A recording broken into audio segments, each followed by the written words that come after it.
All right, everyone. Welcome to another recap chat. It's time is 90 Day Fiance before the 90 days. 90 Day Fiance is a reality show that follows couples. One person is from the US, the other from another country. We watch them as they navigate regular relationship issues that we all may go through. On top of that, cultural differences, language barriers, and the legal system as they try to get married, get the K1 visa. It's a 90-day process. That's why they call it 90 Day Fiance. And again, this spinoff of the franchise is before the 90 days. All right, let's get into these couples. Lauren and Faith have alternative lifestyle as far as their preferences of who they want to be with. Faith is considered a ladyboy, which is a transgender woman. In the Philippines, they aren't allowed to have any surgeries. So at this time, Faith is living their life as I'll say as a woman, dressed as a woman, but they cannot get any physical alterations to their body. Lauren is attracted to people such as Faith and that lifestyle, so they're together. Lauren has been pretty suspect. It seems like to me he really wants to use Faith and stay in the Philippines where he knows she has a good life going there, and he goes from couch to couch. He has a few different side jobs, but he says he's homeless. And he likes to sleep with multiple people. So Faith doesn't know that part either. But he's also expressed that, hey, Faith, I do want to marry you. So this relationship already seems very convoluted. And last time we found out that Lauren's last sexual partner said, hey, you know what? I have gonorrhea and you probably have it too. And Lauren's like, yeah, I did have some gunk coming out of the front area. It's going to take about a week and a half for the treatment. Everything's going to be fine. Not a big deal. But now I got to break the news to Faith. And that's the big issue. So I haven't heard too many people say, hey, I got gonorrhea. Not a big issue. I think he's a little delusional on some level. But one thing he also can't do with Faith because of his gonorrhea is that they can't kiss. So for all of those that have been through this or have heard of gonorrhea or know about gonorrhea, or if you didn't know, now you know kissing is also an issue and can't be done if you have gonorrhea. You can spread it that way. Okay. They go to this beautiful destination there in the Philippines. So Lauren's not going to tell Faith right away because we want to enjoy this little journey to, I think it's called Wawa Dam. It's beautiful there. Rocks, ocean, just a beautiful view. There you go swimming. They're connecting, building a vibe. Lauren keeps complimenting, saying you look beautiful and all this, building their bond and their chemistry. And Faith loves to swim and actually feels like they feel more womanly as they swim, the hair flowing, the gracefulness of being in the water. So that's their perspective when it comes to swimming, and they love swimming. So one thing about Lauren, he complimented Faith, saying, I want to marry you. You're hardworking. Like, why does that hardworking word come out like one of the first things that you say? Again, I feel like he likes to use his partners financially or for some place to stay or something. Finally, after they enjoy this nice outing in the water, they're on their way back. He confesses and says, you know what? I have the STD gonorrhea. And Faith is pretty shocked. She says, hey, you've been cheating on me. We've been talking online. I assume we were in an exclusive relationship. And he's like, well, I thought you knew since we hadn't seen each other face to face that I was having sex with people this whole time or sleeping with other people. She calls him a liar. She says that, he betrayed her. This is what she's saying to us, but she's also letting him know as well that she's shocked about this information. She thought that they were in a relationship. Excuse me, that they were in a relationship. And she's like asking him, "Why are you smiling?" And he's like, and she said something about the gonorrhea is called Tulu. And she said, "Hey, it's close to AIDS." He was like, "No, it's not close to AIDS. You know, you can get it treated." And she was like, "All I can do is pray for you." It was, I'm sorry, guys, but I mean, I think Lauren needs a lot of prayer. As a transgender woman, Faith does feel like, men do this to them often. They're not taken seriously. And basically, as they get back to the hotel, she's like, "I need more time to adjust to this information." And I'm like, okay, well, Lauren still has this nice free room here, though. He's getting free room and board, so he's set for a week or two. I don't know how much longer he has there. But go on, I'm sorry. I'm sorry, Lauren. He seems like a joke. Like, I kind of feel bad for him, and I do believe that he needs prayer. Next, let's go to Adnan and Tiger Lily. But before I go to them, I do want to say that, Faith says, men don't treat transgender women seriously. There are some men that don't treat any woman seriously. So, and I've met them myself personally. So, that's a thing. Not for all men, but there are some that play these little games. But these games Lauren is playing is like, to me, really, really far off the edge. All right, to Adnan and Tiger Lily, they had their wedding celebration. Their wedding is amazing looking. They took some beautiful pictures beforehand. They look like an amazing couple that's come out of a storybook or a movie. So they go to change their look to their next look for the wedding. He says most weddings in Jordan, they only have one outfit. It's a lot simpler, but he's really doing it up. And they have this little room to change in, but she can't change until all the men leave. But he's there getting all his friends to assist him to change, and he's not really paying attention to the fact that she needs to change. And we all know that it takes longer for women to get changed. He's not concerned about that. He's concerned about his own look. Okay, so they finally get him and his friends out of the room because she can't change in front of men, for one. But especially in his culture, it's really taboo to do that. And she's like, you made these rules, so why do you have this set up in this way? It does seem like it's a lot about him at this time, and her friend even points that out later on. He's like rushing her, saying, you only have 5 minutes, come on. And she's not ready. Her friend, who's also her stylist, is like, we need some more time. So he finally comes in there, I guess that she's finishing the finishing touches, and apologizes and said, "Okay, you look beautiful. I'm not upset. I can't be mad. You look beautiful. You're my queen and whatnot. Let's do this." So they come back out. It's a grand entrance, but before that, she's looking at the atmosphere and the dancers, and it's like, this looks like the Aladdin movie or something. And it did. It was really a great sight to see. So I'm like, Adnan, do you really have this much money? Maybe he does have the matching amount of dollars that Tiger Lily has, even though he supposedly doesn't know how much money she has, and she's not really doesn't know how much he has either. Everyone's saying, the love is there, even her friends, even though they get that vibe, that controlling vibe. And I know part of their culture is kind of to have the women hidden and whatnot for themselves in Muslim culture. But, the friends are saying, this is the awesome wedding, a vibe. She doesn't have any head covering or anything on at this wedding.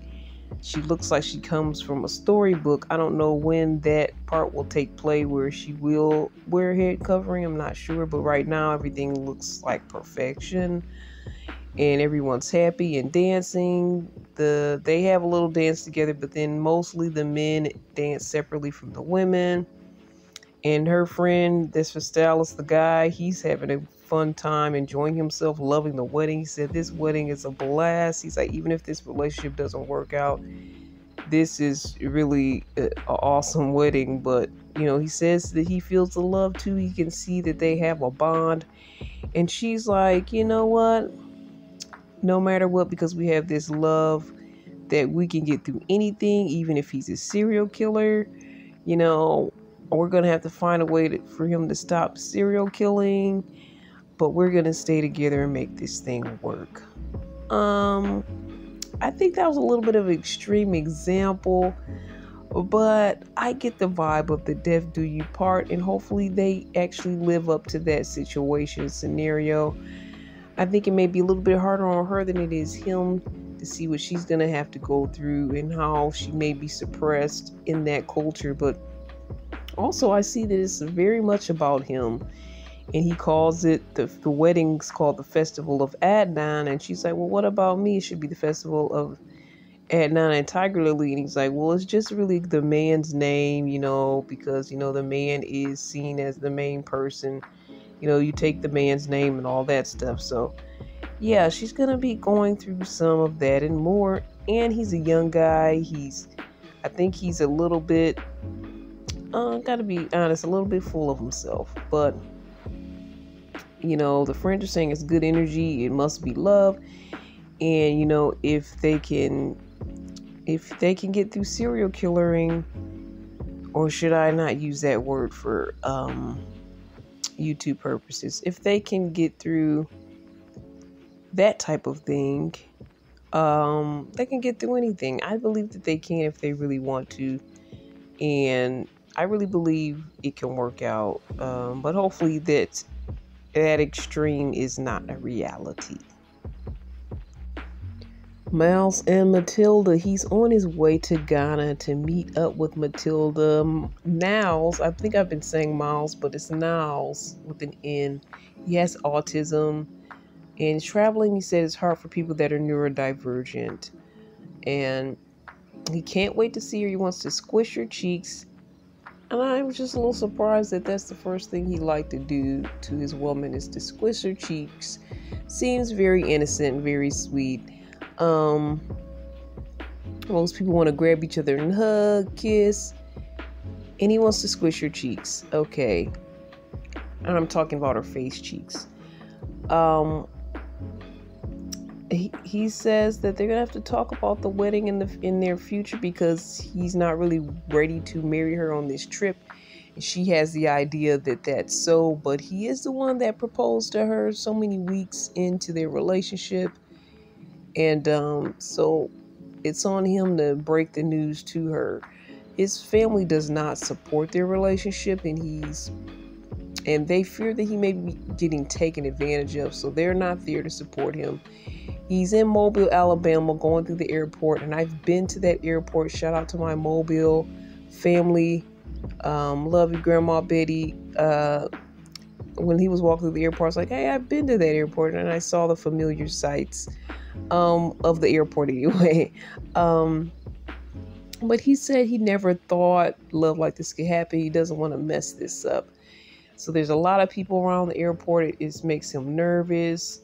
Due to his autism, he uses stimming, which is different things that you do to help you feel more at ease. He rubs his temple, he rubs his face, and there's other things that he does to make himself feel more comfortable in the environment. He's like, well, he has to figure out how to navigate in this new culture, their expectations and whatnot. And he's awkward in his own culture, much less this new culture. So it's just going to be a challenge for him. Then we get to go see Matilda's life. She doesn't have a great job as of yet, but she's working. She's helping her mom sell plantains, and they're in Ofenso. That's the part of the country that they're in. I believe, yes, in Ghana, Offenso, Ghana. She says it's basically boring and she does want to come to the US. She's excited for this new possibility of what her life will be. She's talking to her friends about him and tells them that he has autism, and they don't understand fully about autism. And she said people in her country think it's even a curse. So she's gonna try to have her best to help him navigate. Really, it's money issues there for her and her family, even though they're doing their best with selling the plantains. There's good days and bad days, and the money is not coming in like they like it to. He does have to pay the bride price, which in other seasons and spinoffs of 90 Day Fiance, we learned about the bride price, where I guess the groom in this case will have to pay a certain fee, but it's usually like items and things, and it could be money also. She was talking about shoes and clothes, and money is what he's gonna have to pay to win her hand in marriage, and her life is gonna change drastically. She's hoping for a positive change. Now, I think when it was another couple, I think it was Kobe and Emily on one of the other spinoffs, the parents had to pay the bride price to her family, and it was a gold and some other items and just a little money. So they weren't comfortable with that bride price, but I think Matilda's looking forward to him paying the bride price so that, her family can feel a little bit more settled. I'm not in favor of people marrying to get more financial stability.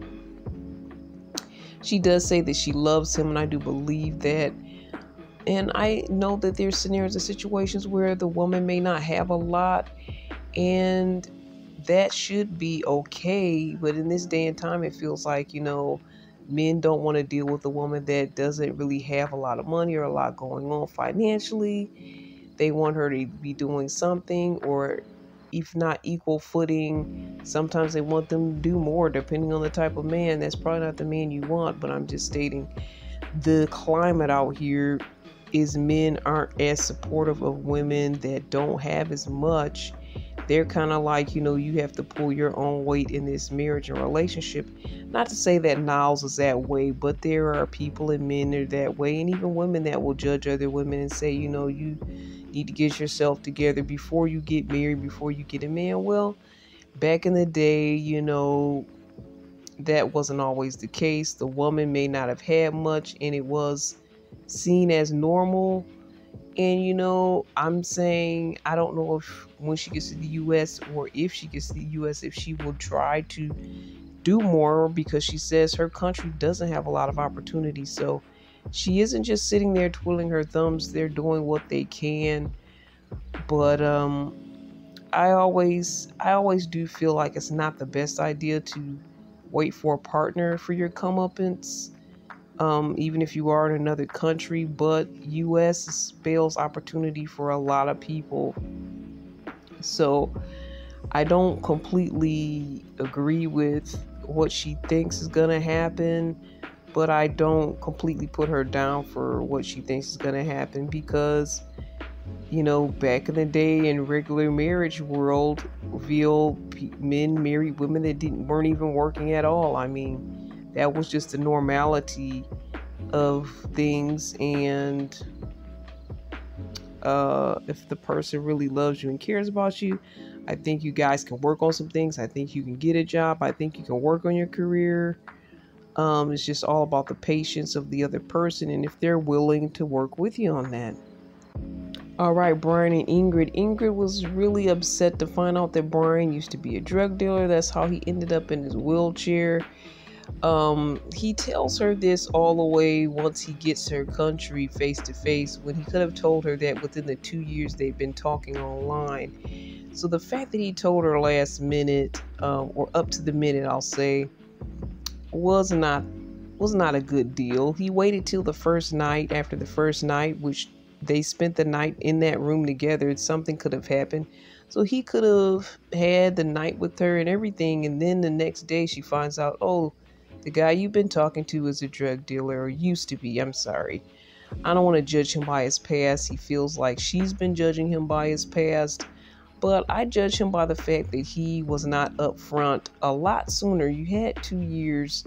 It's not something you tell someone when you see them face to face. That's my thoughts. And that his wife set up a carjacking on him because he was trying to leave the drug game.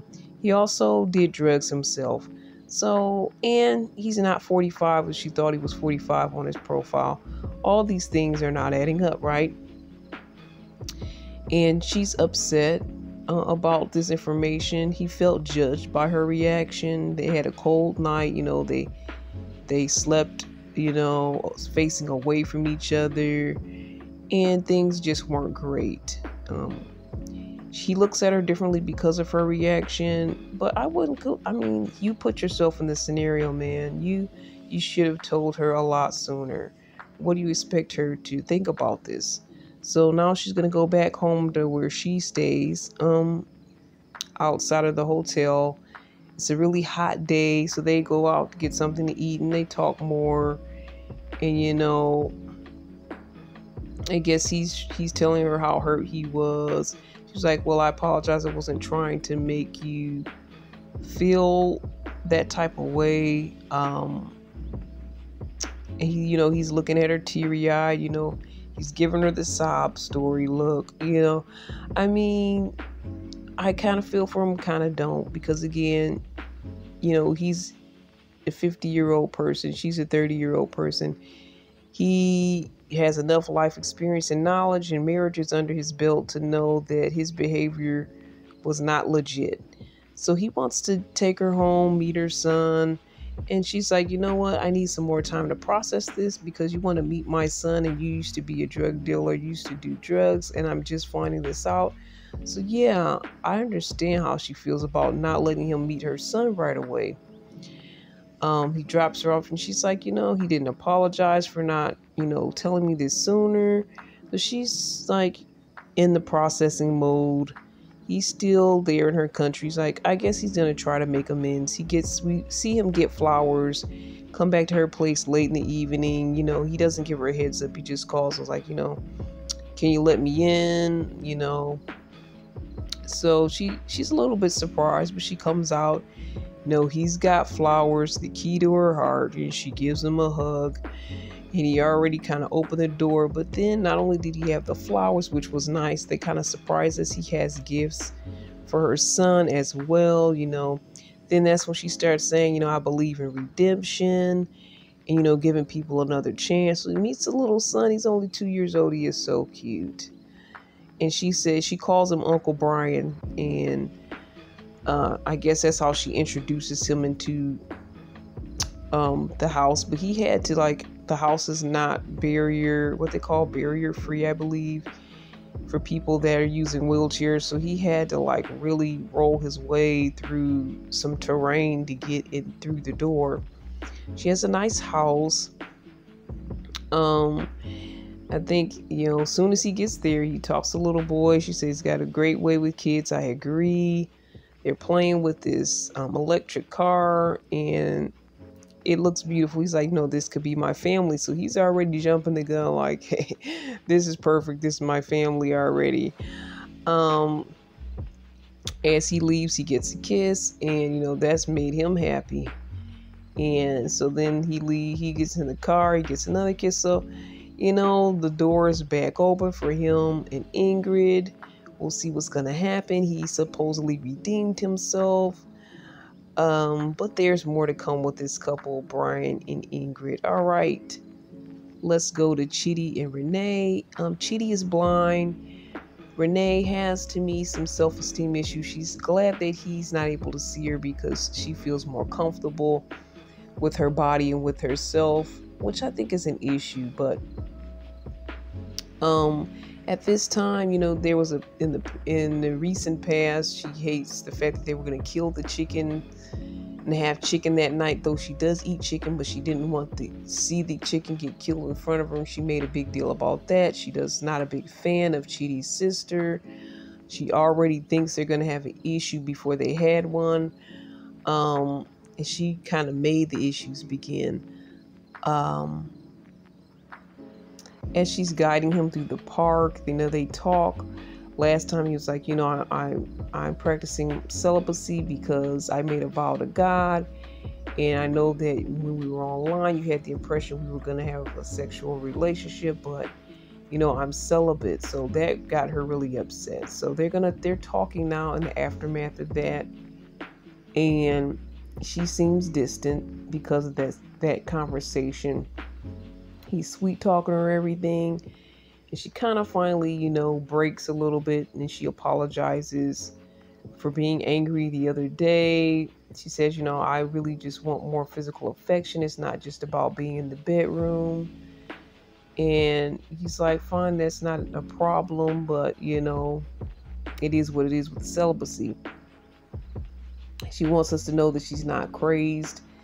She's not a sex crazed person. Okay, she seemed like a little bit like she was last time, but now they also go to a conservatory where they have monkeys, and she's just happy to be with Chidi all the time. She says she wants Chidi 24 hours. Is that healthy? I don't know. I mean, when you first fall in love with somebody, you're with them for the first time. Yeah, you want to be around them all the time, but you don't want to be obsessive over them. So I'm not sure if that's where she's headed, but the place is beautiful, and she keeps saying, I wish you could see this. And he says he can hear the beauty of the place. He can't see everything, but he hears the ambiance of the place, and can hear and feel the beauty that way. So there's this monkey, looks really weird and cool at the same time, and she starts just rubbing that monkey. I'm like, did anybody give you clearance to rub that monkey? Like, to me, I just thought it was weird. I was like, this monkey's gonna do something, and it did.